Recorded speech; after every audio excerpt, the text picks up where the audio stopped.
In the frozen Ardennes Forest of Belgium, December 1944, Major Robert Harwick stood in a snow-filled foxhole reading a German ultimatum demanding his battalion's immediate surrender. Around him, 600 American soldiers huddled in frozen positions, their ammunition nearly exhausted, their food supplies gone, and German forces surrounding them on all sides. Harwick's response would become legendary. Nuts! What followed was 5 days of desperate combat that would prove American soldiers don't surrender, even when surrender seems like the only rational choice. The Ghost Front. The Ardennes region in December 1944 was supposed to be a quiet sector, what soldiers called the Ghost Front. After months of brutal fighting across France following the D-Day invasion, Allied commanders had placed depleted units in this heavily forested mountainous region to rest and refit. The assumption was that the Germans were beaten, retreating toward their homeland, incapable of mounting any significant counteroffensive. The 110th Infantry Regiment, part of the 28th Infantry Division, had been assigned to this supposedly quiet sector in early December. The regiment had been badly mauled during the Battle of Ardennes Forest in November, losing nearly 40% of its strength in some of the most brutal combat American forces had experienced since landing in France. The survivors needed rest, replacement troops needed time to integrate, and the entire division needed to recover its combat effectiveness. Major Robert Harwick, executive officer of the 2nd Battalion, 110th Infantry Regiment, had been in combat since June.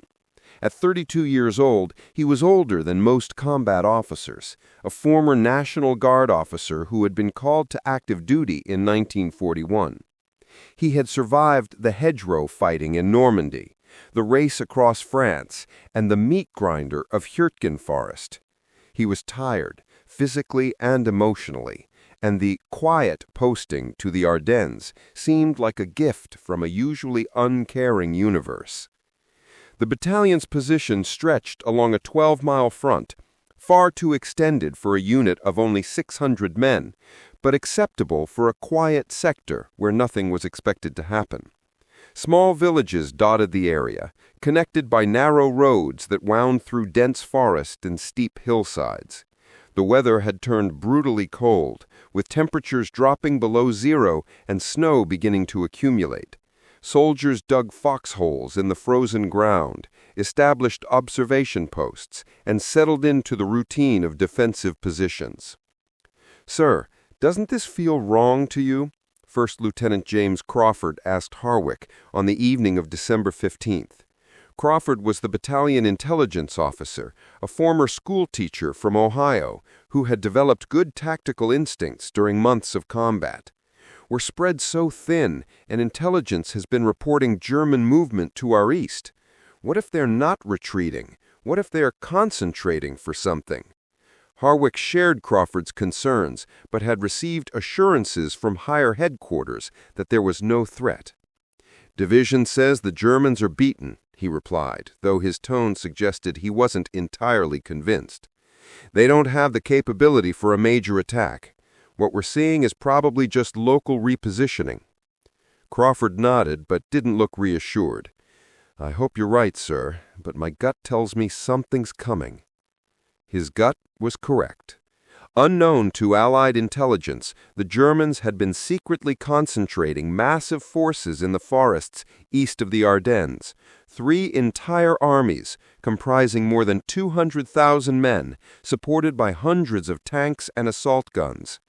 Adolf Hitler had personally planned this operation, codenamed Wacht am Rhein, Watch on the Rhine, as a desperate gamble to split the Allied armies, capture the vital port of Antwerp, and force the Western Allies to negotiate a separate peace. The German offensive began at 5:30 a.m. on December 16th with a massive artillery barrage that shattered the cold morning silence. Thousands of shells rained down on American positions across a 50-mile front, pulverizing foxholes, destroying command posts, and cutting communication lines. The barrage continued for 90 minutes, the most intense artillery fire American forces in Europe had experienced since D-Day.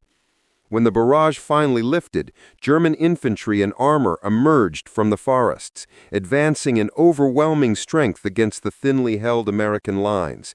The ghost front had become very real and very deadly. The hammer falls. The 2nd Battalion's positions were struck by elements of the German 116th Panzer Division, a veteran formation with extensive combat experience on the Eastern Front.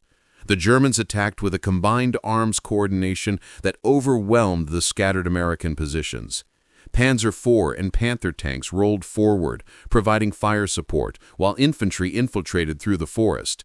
The Americans fought back desperately, but they were outnumbered by more than 10 to 1, and facing armor they couldn't effectively counter with their light weapons. By mid-morning on December 16th, the battalion's defensive line had been shattered.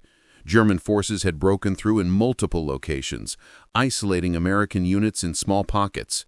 Communication with regiment and division headquarters was lost, either because German radio equipment had been destroyed in the artillery barrage, or because German forces had overrun the command posts.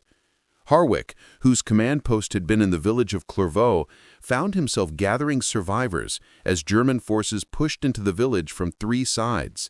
He had perhaps 150 men immediately under his control, a mixture of battalion headquarters personnel, remnants of various companies, and stragglers from other units who had made their way to the village as their own positions were overrun. "We need to pull back before they surround us completely," Captain Michael O'Brien, commander of Company E, urged as German small arms fire began hitting buildings around the command post. "If we stay here, we're going to be trapped." Harwick studied his map, trying to determine where they could withdraw to. The roads were likely already cut by German forces. The forest offered concealment, but was treacherous in winter conditions, especially with wounded men who would need to be carried. Every option seemed to lead to either capture or death in the snow. "We head southwest," Harwick decided, pointing to a wooded ridge about 2 miles from their current position. "That high ground will give us defensible positions and fields of fire. We move now before the Germans consolidate their hold on the village. Destroy all equipment we can't carry. Take all the ammunition and food you can manage. Leave nothing useful for the enemy." The withdrawal from Clairvaux was a nightmare. German forces were already in parts of the village, and the Americans had to fight their way through roadblocks and ambush positions. Men were hit and fell in the snow, their blood steaming in the cold air. Equipment was abandoned when it became clear it would slow them down fatally. The small group of 150 became smaller with each encounter, 140, then 130, then 120, as men were killed, wounded too badly to move, or simply vanished in the chaos. They reached the wooded ridge Harwick had identified just as darkness fell on December 16th. The position offered some advantages: high ground, good visibility of the approaches, and thick forest that would make German armor attacks difficult. But it was also exposed to the elements, with no buildings for shelter and temperatures dropping steadily into the single digits. As the survivors dug into frozen ground and established defensive positions, other groups began arriving. More survivors from the shattered battalion, men who had been fighting their way through German lines all day, looking for American units to join. By midnight on December 16th, Harwick found himself commanding approximately 350 men, a force cobbled together from multiple units, exhausted, low on ammunition, and surrounded by German forces that outnumbered them by at least 20 to 1. "What's our supply situation?" Harwick asked his operations officer, Captain David Morrison, a logistics specialist who had somehow managed to bring a jeep loaded with supplies through the German lines. Morrison's report was grim. "We have maybe 3 days of food if we ration strictly. 2 meals a day, small portions. Ammunition varies by weapon. Rifle ammunition is adequate for maybe 2 significant engagements. Machine gun ammunition for perhaps 1 sustained firefight. We have 6 bazookas, but only 18 rockets total, enough to stop maybe 6 tanks if we're lucky and hit every shot. Medical supplies are critically low. We have one battalion aid station with limited supplies and about 30 wounded who need evacuation. Evacuation to where? Crawford interjected bitterly. The Germans control everything around us. We're completely cut off. Harwick absorbed the information silently. They were in an impossible position. Surrounded, outnumbered, low on supplies, with no prospect of relief or reinforcement. By any rational military calculation, they should surrender immediately and save the lives of his men. But Harwick had not survived 6 months of combat by making rational calculations based solely on enemy strength. We're not surrendering, he said firmly, looking at each of his officers in turn. I don't care what the situation looks like. We're American soldiers and we don't give up. We hold this position, we make the Germans pay for every yard they advance, and we buy time for our forces to organize a counterattack. Understood? The officers nodded, some with enthusiasm, some with resignation, all with the understanding that they had just committed to what might be a suicide stand. The siege begins. December 17th dawned cold and clear. The Americans on the wooded ridge could see German forces moving through the valleys below. Tanks, trucks, infantry columns, artillery pieces being moved into position. It was clear the Germans were not particularly concerned about the isolated American force. They were focused on driving west, on maintaining the momentum of their offensive, on reaching their strategic objectives before Allied forces could organize effective resistance. But they also couldn't leave a significant American force in their rear, threatening their supply lines and communications. Around mid-morning, German forces probed the American positions, testing the defenses with small unit attacks, supported by mortar fire. The Americans repulsed these probes easily, their superior positions and desperate determination more than compensating for the attackers' numerical advantage. The Germans pulled back and began a systematic artillery bombardment. Shells crashed into the wooded ridge, shredding trees and showering the American foxholes with splinters and shrapnel. The Americans could do nothing but huddle in their positions and endure, hoping that a shell wouldn't land directly in their foxhole. Men were wounded by the bombardment, not many, because the forest canopy provided some protection, but enough to strain the battalion's limited medical resources. When the barrage finally lifted, German infantry attacked in strength. An entire battalion, perhaps 500 men, advancing up the slopes in a coordinated assault. The Americans waited until the Germans were at close range, then opened fire with everything they had. Rifles cracked, machine guns hammered, and the few precious bazooka rockets were fired at maximum effect against bunched groups of attackers. The German attack broke. Bodies littered the snow-covered slopes, and the survivors retreated back down the hill, dragging their wounded with them. The Americans had held, but at significant cost. They had expended a substantial portion of their ammunition reserves, and they had taken additional casualties they could ill afford. 15 men killed or wounded seriously enough to be combat ineffective. "We can't sustain many more attacks like that," Morrison reported to Harwick after supervising redistribution of the remaining ammunition. "We're down to maybe 60 rounds per rifleman, 300 rounds per machine gun, and 9 bazooka rockets. If they hit us again with that kind of strength, we won't have enough ammunition to stop them." The Germans attacked again on December 18th, and again on December 19th. Each attack was repulsed, but each victory cost the Americans ammunition they couldn't replace and men they desperately needed. The casualty count climbed, 30 dead, 60 wounded. Food supplies dwindled to 1 meal per day, then 1 meal every other day. Men grew weak from hunger and cold, but they continued to hold their positions because surrender was unthinkable. The wounded presented an especially difficult problem. The battalion aid station, set up in a small natural depression that offered some protection from German fire, was overwhelmed.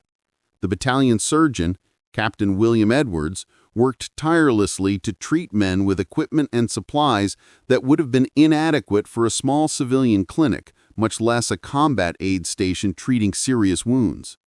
Men died from injuries that would have been survivable with proper medical care.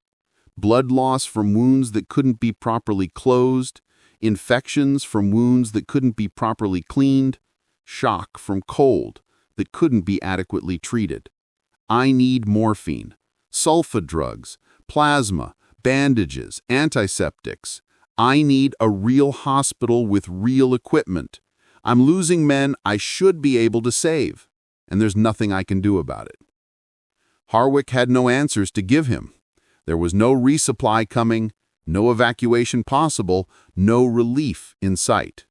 They could only endure and hope that somehow, somewhere, American forces were organizing a counterattack that would break the German offensive and reach their isolated position. The ultimatum.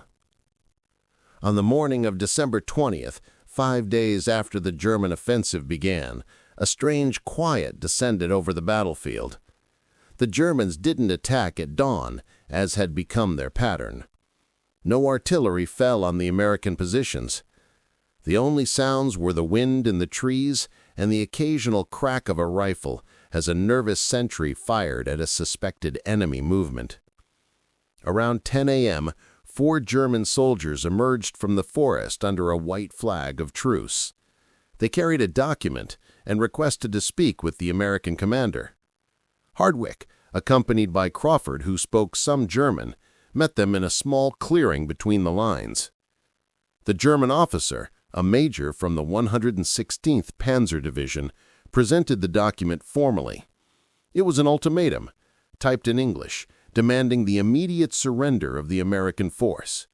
The document stated that the Americans were surrounded by overwhelming German forces, that they had no prospect of relief or resupply, and that continued resistance was pointless and would only result in unnecessary casualties. If the Americans surrendered immediately, they would be treated as prisoners of war according to the Geneva Convention. If they refused, the Germans would attack with their full strength and, quote, destroy the American force completely, accepting no responsibility for casualties that result, unquote. Crawford translated, though Harwick's expression made clear he understood the substance even before hearing the translation. The German major waited expectantly for Harwick's response. Harwick read the ultimatum carefully, then looked at the German officer with an expression that combined contempt and grim amusement. "I have a response for your commander," he said slowly, making sure his words were clear. "You can tell him, nuts." The German major blinked in confusion. "Nuts? I do not understand this word." "It means no. It means go to hell. It means we're not surrendering." The German major's face darkened. "You are being foolish. Your position is hopeless. You have no food, limited ammunition, many wounded. We will destroy you." "You're welcome to try," Harwick replied coldly. "But you've been trying for 5 days, and we're still here. Now get off my position before I have you shot as spies." The German delegation withdrew, and Harwick returned to his command post where his officers were waiting anxiously. "What did you tell them?" O'Brien asked. "I told them to go to hell. We're not surrendering. Not today, not tomorrow, not ever. If we're going to die here, we're going to die fighting, and we're going to take as many of those bastards with us as we can." Word of Harwick's response spread through the American positions rapidly, passed from foxhole to foxhole, lifting spirits that had been dangerously close to breaking. The men were starving, freezing, running out of ammunition, and facing odds that seemed insurmountable. But their commander had refused to surrender, had told the Germans to go to hell, and that simple act of defiance gave them something to hold on to when everything else seemed lost. The final assault. The Germans kept their promise. On the afternoon of December 20th, they launched their most massive assault yet, an entire regiment supported by tanks, assault guns, and intensive artillery preparation. The bombardment was the heaviest yet, with shells falling on the American positions for more than an hour. The Americans could do nothing but endure, pressed into their foxholes, praying that the next shell wouldn't have their name on it. When the barrage lifted, German infantry advanced up the slopes in overwhelming numbers, perhaps 1,500 men attacking a position held by fewer than 300 Americans, many of whom were wounded or weakened by hunger and cold. Behind the infantry came tanks and assault guns, their main guns firing directly into American positions at point-blank range. The Americans fought with everything they had left. Every rifle, every machine gun, every remaining bazooka rocket was fired at maximum effect. Men who had been hoarding ammunition for days now expended it freely, knowing this was the final battle.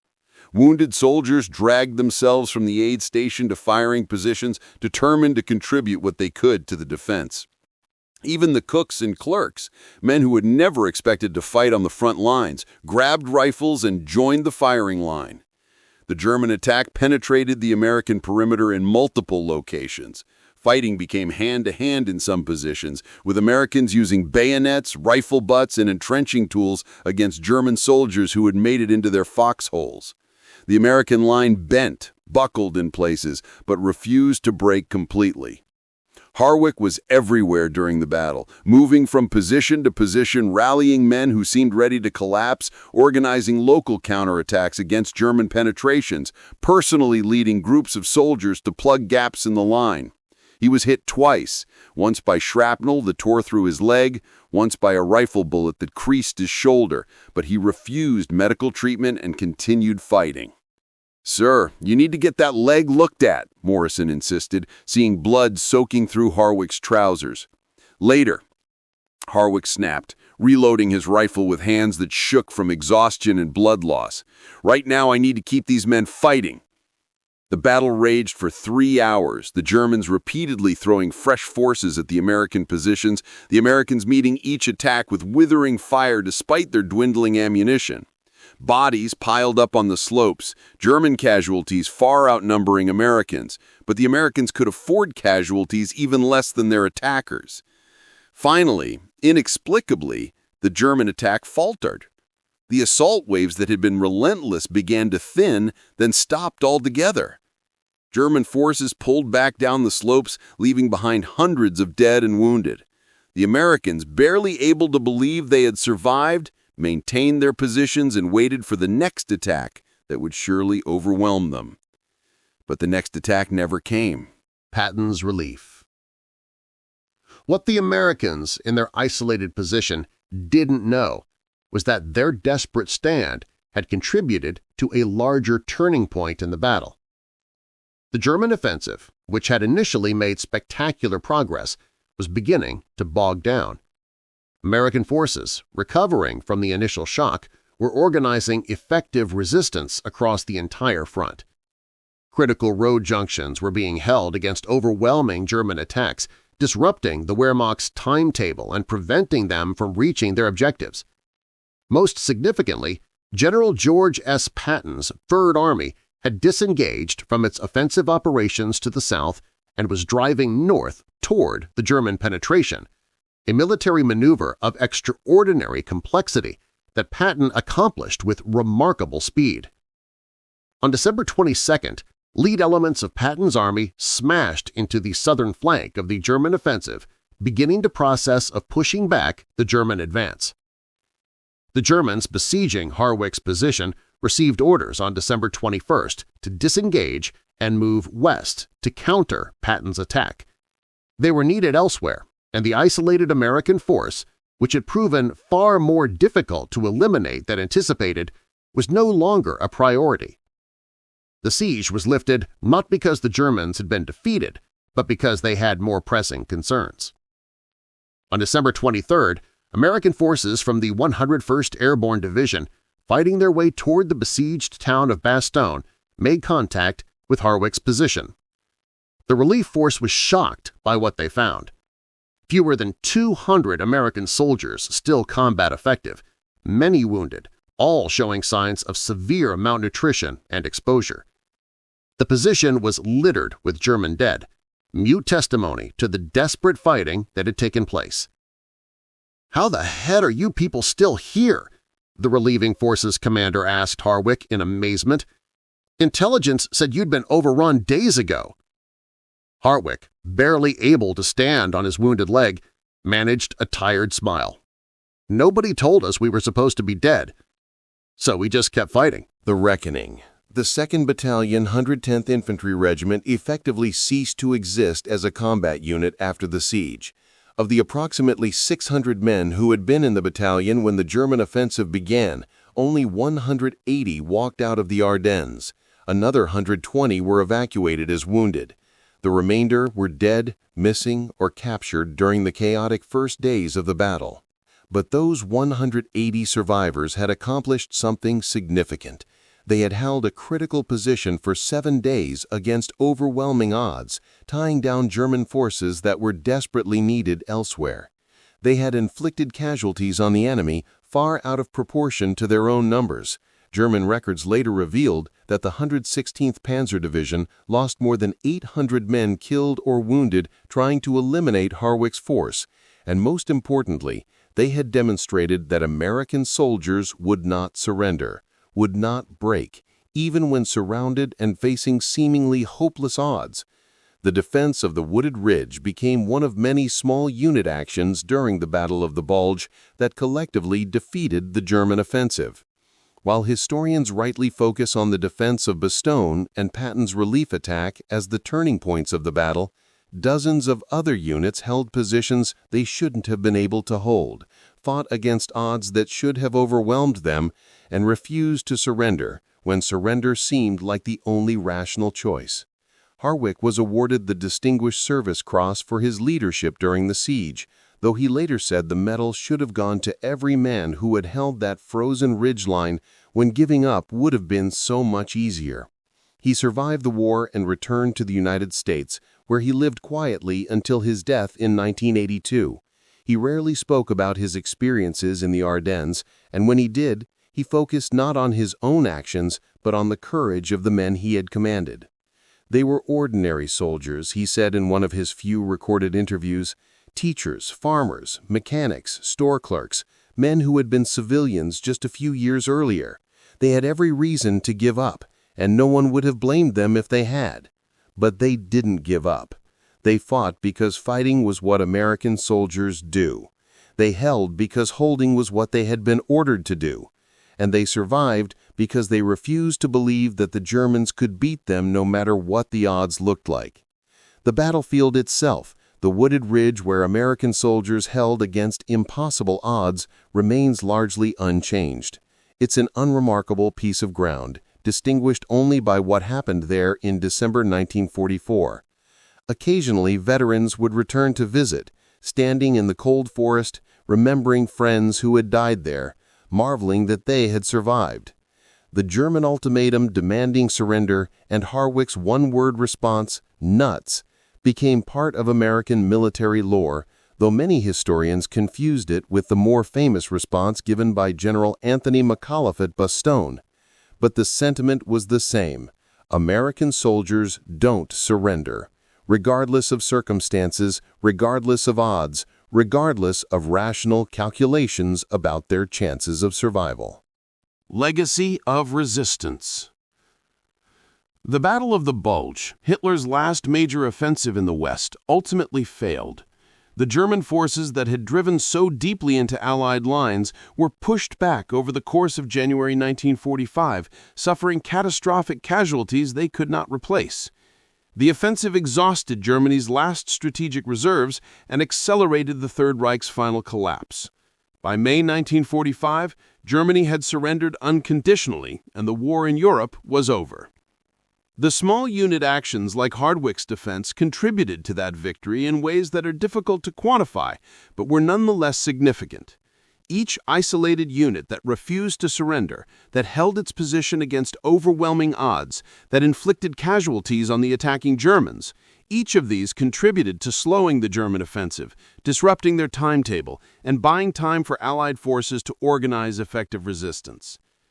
The soldiers who fought in these isolated actions demonstrated qualities that define military excellence: courage under fire, determination in the face of adversity, loyalty to comrades, and a refusal to accept defeat even when defeat seems inevitable. These qualities cannot be taught in training or instilled through discipline alone. They emerge from a combination of effective leadership, unit cohesion, individual character, and a culture that values sacrifice and duty above personal survival. The American military tradition, forged in conflicts from the Revolution through World War II, emphasized these qualities. American soldiers were taught that surrender was the last resort, acceptable only when continued resistance was literally impossible and would serve no purpose. They were taught that they had a duty to their comrades, to their unit, and to their nation that transcended their individual survival. And they were taught that American soldiers do not give up, do not quit, and do not accept defeat as long as they have breath in their bodies and the means to fight. These lessons, learned and relearned in battles from Valley Forge to the Ardennes to countless other battlefields, became the foundation of American military culture. They explain why American forces, even when facing superior numbers or firepower, consistently proved difficult to defeat and impossible to break. They explain why isolated American units refused to surrender when surrender would have been the rational choice. And they explain why the American military, despite occasional setbacks and defeats, has proven remarkably effective across more than 2 centuries of conflict. The men who held that frozen ridgeline in the Belgian forest in December 1944 probably didn't think about military tradition or American values while they were fighting. They were focused on immediate concerns: staying alive, protecting their comrades, holding their position, and killing the enemy. But in their actions, they embodied the best qualities of the American soldier, and their refusal to surrender when surrounded and outnumbered became part of the larger story of American military achievement. Major Robert Harwick and his men faced an impossible situation and responded in the only way they knew how: by fighting until they couldn't fight anymore, by refusing to give up regardless of the odds, and by trusting that their sacrifice would serve some larger purpose even if they didn't live to see it. They were right to trust. Their stand, and dozens of similar stands by other American units during the Battle of the Bulge, helped defeat Hitler's last gamble and brought the war in Europe closer to its conclusion. The end, that's what soldiers do. They fight when ordered to fight, they hold when ordered to hold, and they don't surrender even when surrender seems like the only way to survive.